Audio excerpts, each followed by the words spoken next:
Doctor ನಾವ್ ಆಗ್ಲೇ ಹೇಳ್ತಾ ಇದ್ವಿ ಶುಗರ್ ಗಳಿಗೆ ಸಿಕ್ಕಾಬಿಟ್ಟು ಈಗ ಪಿನೋಪತಿ ಇದೆಲ್ಲ ಆಗುತ್ತೆ ಅಂತವ. ಬಟ್ ಕೆಲವು ಜನ ಈಗ ಶುಗರ್ ಪೇಷಂಟ್ ಹೋಗಿ ಡಾಕ್ಟರ್ ಹತ್ರ ಮಾತಾಡಿದ್ರೆ ನೀವು ಶುಗರ್ನ ಕಂಟ್ರೋಲ್ ಮಾಡ್ಕೊಳ್ಳಿ, ನಿಮ್ಗೆ ಶುಗರ್ ಕಂಟ್ರೋಲ್ ಮಾಡ್ಕೊಂಡ್ರೆ ಅದು ಇದು ಶುಗರ್ ಏನು ಈಗ ಡಯಾಬಿಟಿಸ್ ಇದೆ ಅದು ರೋಗಿಗಳ ಸ್ನೇಹಿತ ಆಗ್ಬಿಡುತ್ತೆ ಹಾಗೆ ಹೀಗೆ ಅಂತ ಹೇಳ್ತಾರಲ್ಲ, ಅದು ಸುಳ್ಳ ಸತ್ಯನಾ? ನೋಡಿ, ಡಯಾಬಿಟಿಸ್ನಲ್ಲಿ ಎರಡು ರೀತಿ ಇದೆ.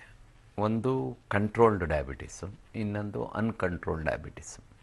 ಕಂಟ್ರೋಲ್ಡ್ ಡಯಾಬಿಟಿಸ್ನಲ್ಲಿ ಯಾರಿಗೆ ಚೆನ್ನಾಗಿ ಆಹಾರನ ನಿಯಮಿತವಾಗಿ ಸೇವಿಸ್ಕೊಂಡು ಹಿತಮಿತ ಕಾಪಾಡಿಕೊಂಡು ಚೆನ್ನಾಗಿ ವ್ಯಾಯಾಮ ಎಕ್ಸಸೈಸ್ ಎಲ್ಲ ಮಾಡಿಕೊಂಡು ವೈದ್ಯರು ಕೊಟ್ಟಿದ್ದ ಮಾತ್ರೆಗಳನ್ನ ಚಾಚು ತಪ್ಪದೆ ತೆಗೆದುಕೊಂಡು ಇಟ್ಕೊಂಡಿರ್ತಾರೆ. ಆ್ಯಂಡ್ ಪ್ರತಿನಿತ್ಯ ಅಥವಾ ವಾರಕ್ಕೊಂದ್ಸರಿ ಅಥವಾ 15 ದಿವಸಕ್ಕೊಂದ್ಸರಿ ಬ್ಲಡ್ ಶುಗರ್ನ ಚೆಕ್ ಮಾಡಿಕೊಂಡು ಅದು 110 150 ಮೀರಿದಂಗೆ ನೋಡ್ಕೊಳ್ತಿರ್ತಾರೆ.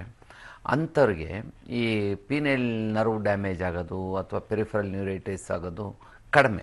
ಅವ್ರಿಗೂ ಆಗುತ್ತೆ ಅಥವಾ ಆಗಬಹುದು, ಬಟ್ ಜಾಸ್ತಿ ವರ್ಷ ಆದಮೇಲೆ 10 15 20 25 ವರ್ಷ ಆದಮೇಲೆ ಡ್ಯಾಮೇಜ್ ಆಗುತ್ತೆ. ಯಾರಿಗೆ ಈ ಶುಗರ್ ಕಂಟ್ರೋಲ್ ಇಟ್ಕೊಂಡಿರೋಲ್ಲ ಅಂಥವ್ರಿಗೆ ಭಾಳ ಬೇಗ ನರ್ವ್ಗಳು ಡ್ಯಾಮೇಜ್ ಆಗುತ್ತೆ. Okay doctor.